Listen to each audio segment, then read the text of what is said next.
Now, what is Java? So, basically, this is the common question for an interview. What you know about Java? What is Java? Java is a programming language, and Java is a platform also. So, it is developed in 1995 by Sun Microsystem. So, Sun Microsystem now it comes under the Oracle because Oracle overtaken Sun Microsystem.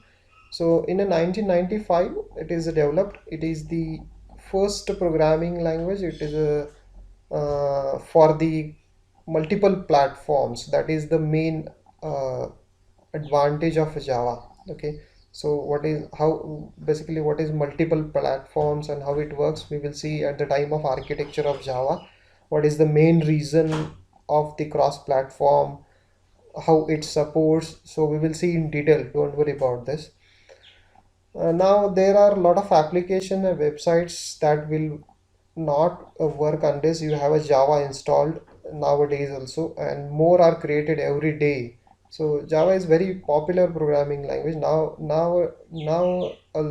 That means in a current scenario, if you see so many major projects are in a Java, so many softwares you download from internet. This is designed in a Java. So that is the billions of applications. If you just search on the net, you will find this is designed using in Java. That's why we have to learn the Java. Java is the fast, secure, and reliable. Security is the strong feature of Java. So, because it converts your code into the specific bytecodes, and that bytecode is the virus free. That means anyone cannot inject the malicious code inside that bytecode. That's why it is a secure. And if you inject it, Java runtime environment will not accept that code. It will reject it. That's why it will not enter into the system, and it will not spread into the system. That's why it is not possible to inject the code using Java into your system and just hack your system. This is not possible. So that's why it is a secure. So it is a very strong feature. From laptop to the data center, game console, scientific supercomputers, cell phones to the internet, everywhere Java is used. In the 1995 to 2011, if you just check the scenario of Java, a lot of applications are there. Now also so many banking applications are running under the Java.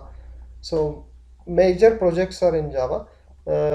So some students are in a mind that whether we have to learn the Java or Python. So that is again the question mark. So I will just give you the answer for this is Java having their own advantages and Python having their own advantages. Every programming language having their advantages and disadvantages depends on the requirement, market scenario, the requirement for the application, requirement given by the clients. Depends on that, the software developers will choose the platform and the language. In using that, they will develop an application. So you don't worry about this. If you want to learn a Python is also in your syllabus. But why we are learning Java? Just to get the pure object oriented concept from a Java, how to use the APIs from a Java, then how to create the desktop level applications, and then what is the main feature of the cross platform. So all things we will learn in Java. Then the app collection frameworks from Java, how to connect application to the database. So these concepts we will cover it. So you look to the Java not like an syntax related to the Java. You just look the concepts from the Java. That concept definitely will help you to learn the future languages. So you don't concentrate on we are learning only Java. No, we are learning the concepts that will help you in future to learn the future programming languages. Okay, so similarly, if you learn any object oriented, any single object oriented programming languages, so you can easily learn the another object oriented programming language. Like if you know the Java, you can easily learn the C#.net. If you know the Java, you can learn the PHP object-oriented programming language. If you know the Java, you can learn the Python object-oriented, because Python also is the object-oriented. It is a procedural also, and it is object-oriented also. So concepts are everywhere. It is the same. So at least one programming language you have to learn from the with the all features of the object-oriented. Okay, so that is the main aim, and we will learn. Okay. In 1995, the Java programming language burst onto the internet scenes, and minimum time becomes popular because in 1995 that was an era of the internet. Lot of applications are uploaded on internet, and so many users are downloaded on their system and they are using it.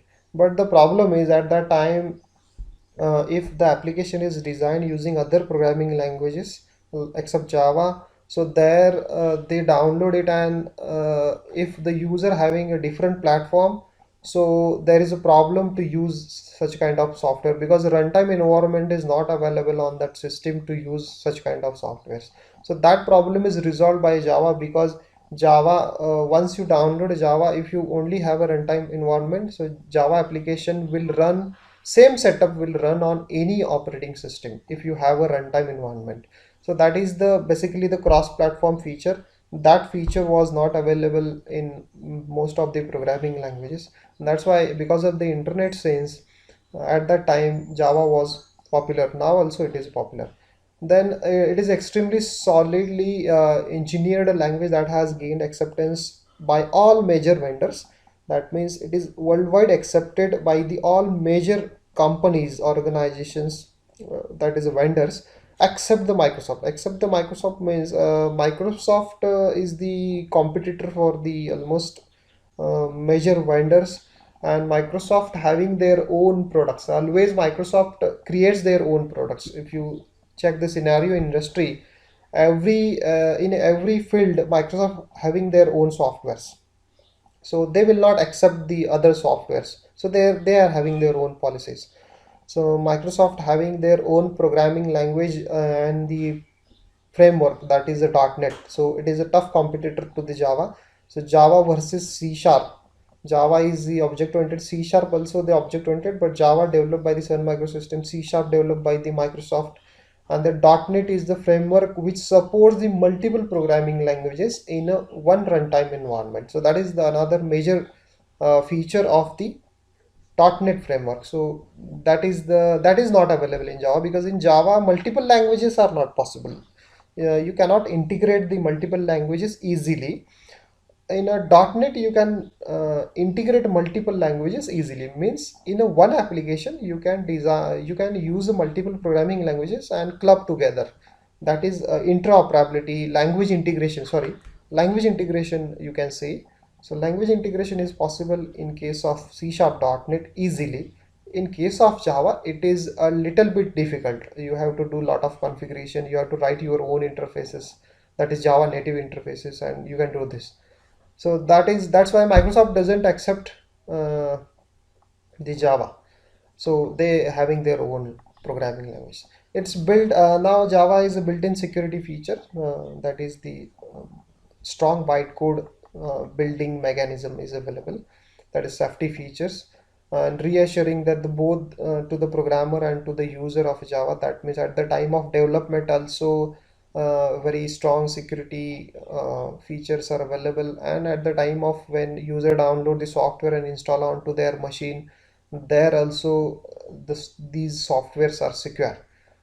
Because bytecode, no one can inject the malicious code to the bytecode. If you inject it, the Java runtime environment will reject that code, and if it rejects, so it will not come into the process. If it isn't, if doesn't come into the process, so it will not spread the viruses. Now Java even has a built-in support that makes advanced programming tasks such as the network programming, database connectivity, multi-threading. So almost every field, these type of APIs are available in a Java. Network programming, that is socket programming, you can do it. Database connectivity, you can do it. You can connect to any database. That means to any designed by any vendor. It may be the open source MySQL, Microsoft SQL Server. You can connect to the PostgreSQL, you can connect to the Android database, that is SQLite, you can connect to the Oracle database, you can connect to the IBM database. So all type of features are available. Then multi-threading feature is also available to achieve the speed up. Now we start the exact point, that is the Java characteristics. Most of the time the common question is asked at the time of interview, what are the Java buzzwords, or you can say Java characteristics, or you can say Java properties, or Java features. So we will see the buzzwords. Java is a simple. Why it is a simple? Java syntax is very easy. It's class object, no pointer, no structure, no union, no operator overloading, no virtual base class, and so on. All complicated concepts are removed from the Java, which was we have seen those concepts in C++. So pointer declaration, then assigning memory allocation to the pointer, removing the memory allocation, we have to ensure that whether is a memory leakage or not. So this is very big headache to the programmer, right? So, and it is very ugly syntax, complex syntax, operator overloading. For runtime we are achieving something, for a runtime we are getting the different function calls. So little bit this is uh, headache for the developers, right? So this is removed from the Java. So straightforward syntax is given, no major probabilities available for like virtual base classes and like these things. By default they made as virtual, so it is the confusion is removed directly. Another aspects of being simple is the small J2ME. So J2ME means it's a Java to the micro edition. So Java having basically three editions. It's a J2SE, J2ME, J2EE. J2SE is a Java standard edition. It is a desktop level. It is used for a desktop level application. J2ME is used for the small devices like mobile phones, tablets. Nowadays it is not more popular because Android is here. So Android again it is a Java based, right? So they are having their own APIs, Android Java. So if you just remind, or you just try to recall the older phones of Nokia, that is only having the games like a snake game or cricket games. So those games are designed using J2ME. Nowadays we are not having such kind of games. We are now using smartphones, either Android or iOS. So they are having their own languages, very good features of the applications as compared to J2ME. So J2ME nowadays it is a limited use. And uh, why it is a simple? Because of Java categorize the type of applications. So if your application is running on a small devices, so you develop your application using J2ME. If you are if you are trying to develop an application for a desktop level, you have to use a J2SE. If you are using a web level application, you have to use a J2EE, that is enterprise edition. So how they categorize is like a three versions, and that's why it is a simple. So it avoids the confusion of the programmer whether I have to use the J2ME, J2SE, or J2EE. So it is specifically categorized. So lot of APIs are specifically designed for those versions. Okay. Now object oriented, class and object syntax is available. Everything is designed in a class and object. Without an object you cannot communicate to the class. You cannot call the methods from the class, and you cannot use it. So this another feature is object oriented, and it focuses on a data. And the data, that means what is data? So it is a bottom up approach, it is not a top down approach. Procedural programming languages are having top down approach, and object oriented programming languages are having bottom up approach. Bottom up approach means, so the importance is given to the data. And where is the data? The data is available inside the object, right? So the more importance is given to the object, not to the your structure of the class, right? So if the object is ready, you can go on. If your object is not available, you cannot communicate to the class, so there is no use of that such kind of classes, right?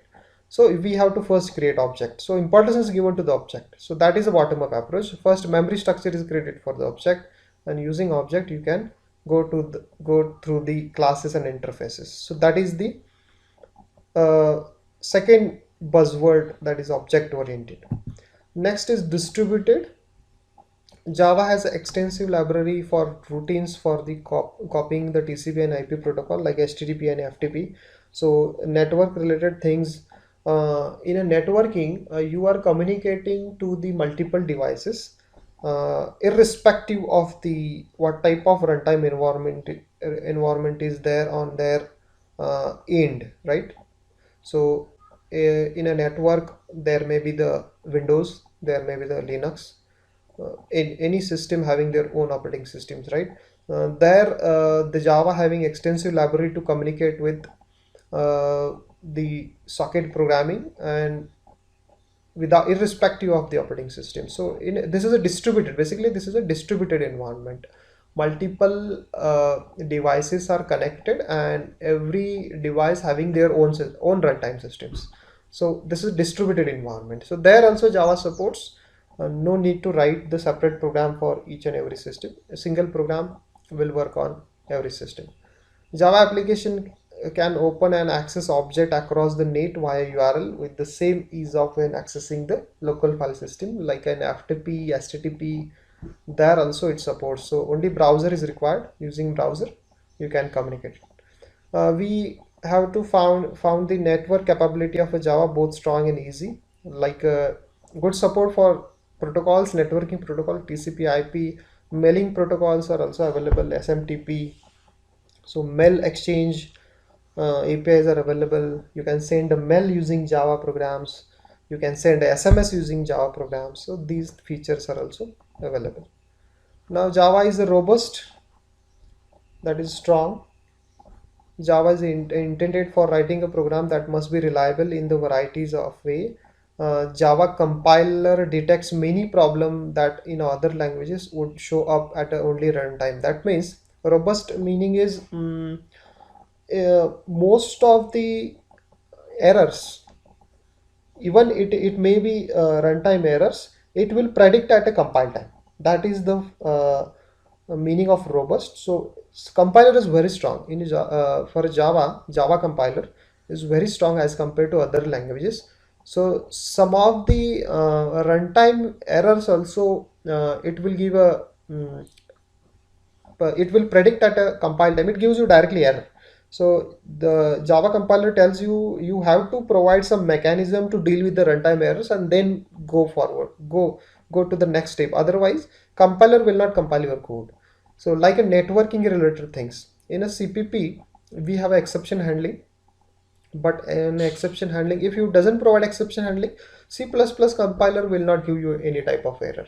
But in case of Java, if you are dealing with the any other resources like in a networking or database connectivity or file handling, there Java compiler gives you compile time error if you are not handling exception at a using try catch block. So there the try catch block is compulsory. So Java compiler tells you you handle it first and then compile it, and then at a runtime if any error occurs, your cache block is ready to deal with that errors. If the try and cache block is not there, we cannot handle such kind of errors. So Java compiler detects such kind of errors at a compile time. It is very strong. That is meaning of robust. This is not available in most of the programming languages. Then it is secure. So security feature we will discuss again in detail at the time of Java architecture, because there you should know what is bytecode. So little bit I will just tell you, it's a virus free.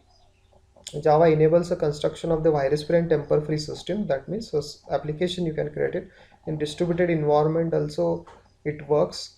And Java will not uh, will not Java applications, no one can tamper with the malicious code. So that is the security. So we will see in detail at the time of Java architecture, because their Java bytecode concept we will see.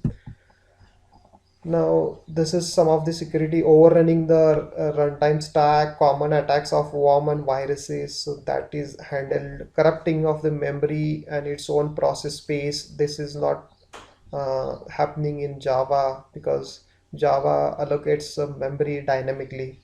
Reading and writing local files when invoked through the security conscious class loaders and web browser, like a web browser that has been programmed for the kind of accesses. So uh, these basically these are not features, right? So these are the errors related to the security, and these are handled. Some of the errors are listed here, but this is because of the Java security. Architectural neutral means Java bytecode format is a common for all type of operating systems. So that's why the Java bytecode is a neutral, architecturally neutral for any system. Only you need the presence of the Java runtime system if you want to execute it. After compilation, once the object code is created, that object code you can move to any operating system for execution. Only execution runtime environment should be there. That is a JVM, Java Virtual Machine. So architecturally, your object file format is a common for any operating system, and that is the main reason why Java is a cross-platform.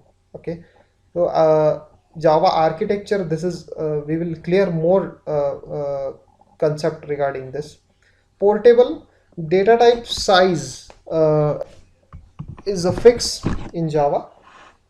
Like integer is 4 byte in any operating system. In a C and C++, it is compiler dependent. In a Java, compiler is the same, only single compiler is there, and that's why it is a allocation for the sizes to the data types is a fix, and it is the platform independent. Integer is 4 byte in Windows, integer is 4 byte for Linux. For C and C++, it is not like that. Nowadays, the standard compilers, in a Windows, you are using Mingwin or the genuine compilers, JCC. There, the 4 byte is there, but in older versions of C, where we use a C front as a compiler, there integer is a 2 byte. So most of the books having integer data type size is 2 bytes for C and C++. If you just check it, in Java it is a 4 byte. So if you move the program from one operating system to another operating system, there is no issue for the object code. How many bytes should compiler will allocate for the that data type, right? So object code, in object code, the size of data type is given after compilation, and that's why if it is a given 4 bytes, so 4 byte is allocated in memory. So it is a portable feature. Interpreted to make Java faster, interpreter is available. So what is difference between compiler and interpreter? Compiler having their own memory, interpreter doesn't having their own memory. Interpreter just read the instruction, fire, read the instruction, fire. Compiler will read the instruction. If that instruction repeats multiple times, it's stored into the memory, and next time it reads from the memory and then executes. So compiler is little bit slower than the interpreter. Interpreter is a faster. Java having both, Java compiler also, and at a runtime Java having their own interpreter to execute the code faster. So depends on the type of instruction. Java decides whether Java object code will go through the Java JIT compiler or the Java interpreter. JIT compiler, that means the runtime compiler, just in time compiler is there. So both compiler and interpreters are available at runtime. Then Java is a high performance because of the interpreter. So the bytecode can translate it on the fly at a runtime into the machine code for the particular CPU of the application is running on, because of the interpreter. That's why Java, you can say it is a high performance. But as compared to other programming languages, Java is a little bit slow. That is the true thing. So why? Because they having their own mechanism to execute the Java. Java having their own runtime system. Java only runs in their own runtime system. There is no any other option, and that's why Java is a little bit slow. Java do the lot of things at the time of code execution behind the screen, because they are providing the strong feature like a security. For security they are checking your bytecode, bit by bit. Yes, so definitely this is the little bit uh, slow. It is a heavy process, right? So it is a little bit slow as compared to the other programming languages.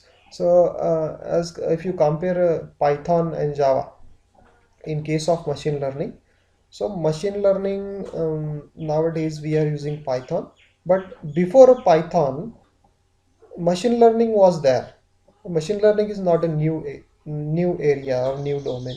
Machine learning is very old area, but there uh, in 19 sorry, or 2000 decade, if you say, if you see, if you want to do the machine learning code, Java APIs are used.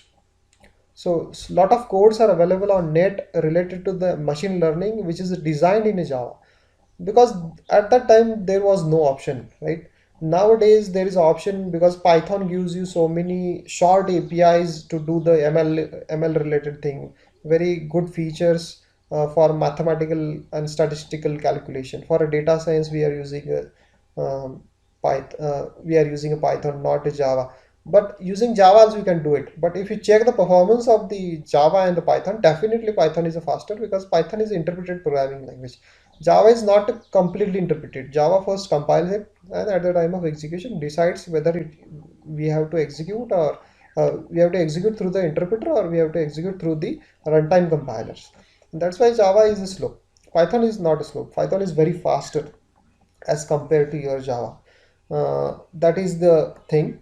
So high performance is the feature given at the time of 19 when Java is developed. So in 1995 there is no competitor for Java, right? Even in up to the 2010 also there is no competitor for Java. That's why high performance is suitable feature for at that time. Nowadays no.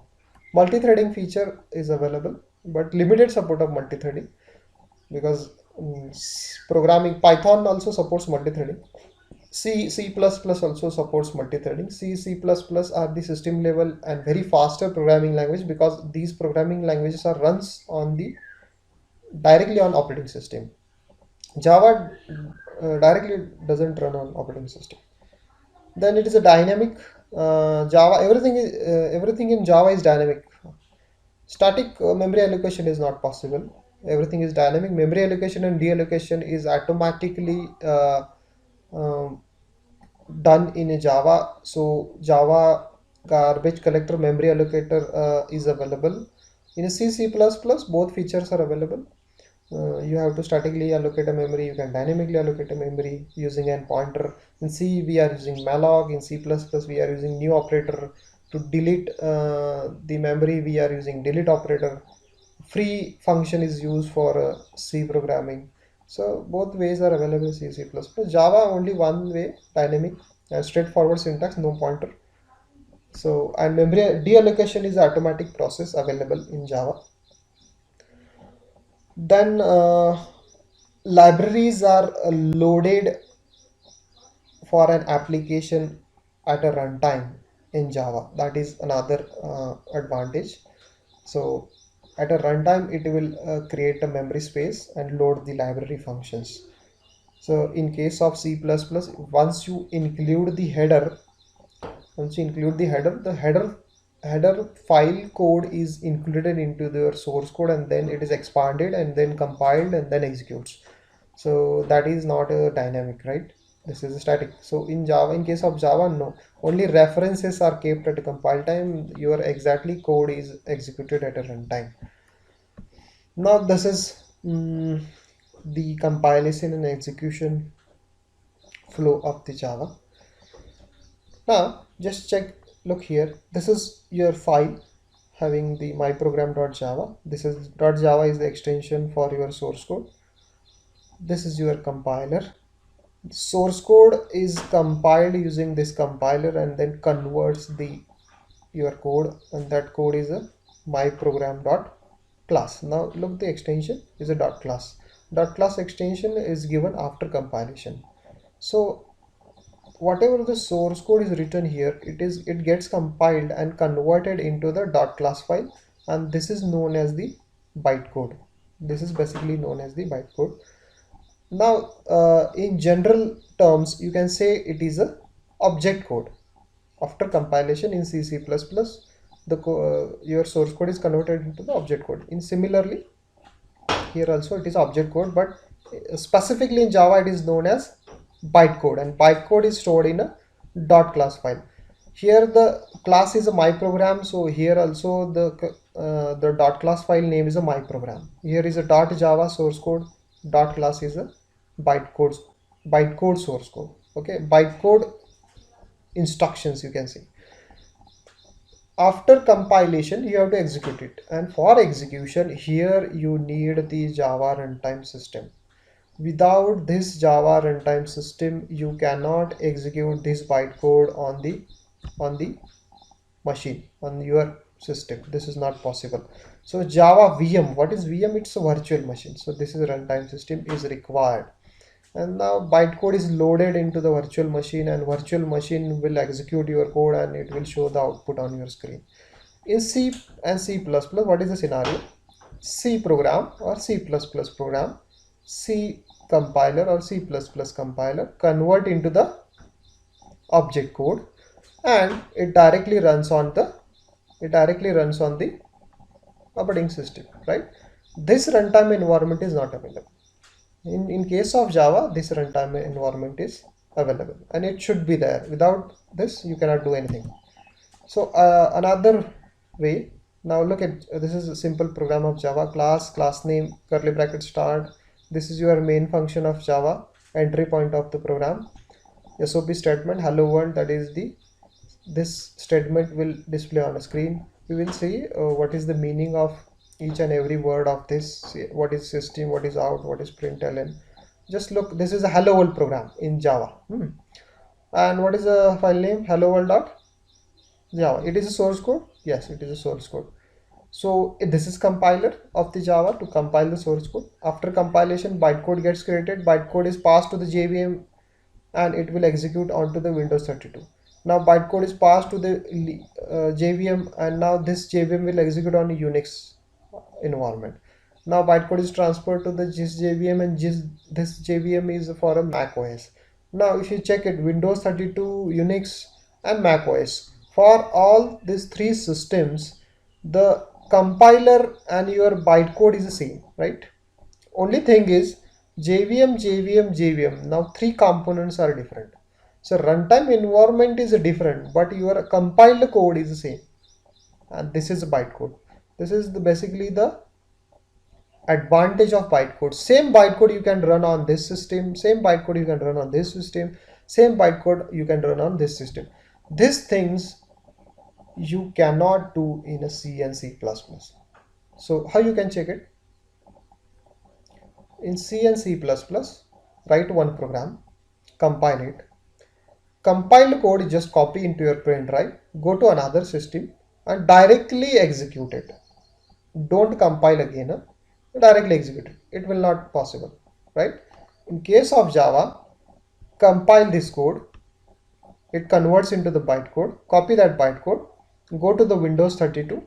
You should know only you should have only JVM there. Windows 32 JVM is there. You directly execute that bytecode on this JVM, it will execute. Same code, copy, go to the JVM, go to Unix, open the JVM runtime environment, fire the command to execute bytecode, it will execute. Same thing happens here. No need to compile again. So that is the thing of Java is a cross platform. Now what is Java platform? Java is a platform or programming language. Now this is another question. So Java is the programming language, it is correct. Java is a platform also. This is also correct. Now, what is platform? Now, this is the question, right? Platform means it may be the hardware or it may be the software. So, Windows operating system is a platform. Yes, it's a platform. Your microprocessor is a platform. 8086 is a platform. Yes, it's a platform. But Windows operating system is a software platform. Your microprocessor is a hardware platform, right? Mac operating system, software platform. Your Intel i5 processor is a hardware platform, right? So like this, Java is a hardware platform or software platform? Java is the 100% software platform. No question about the hardware. It's a software platform. Okay. So that software platform contains, what are the things? The things are Java virtual machine and Java APIs. So Java virtual machine is the first thing and Java API is the another thing. So this is the Java platform. This is your source code, this is your hardware, and in between here Java platform works. Okay. So this is related to the Java platform. So today, if you just go from the previous slide, so we have seen what is Java, we have seen little bit introduction of Java, buzzwords of Java, and just we started the compilation and execution process of the Java. Tomorrow we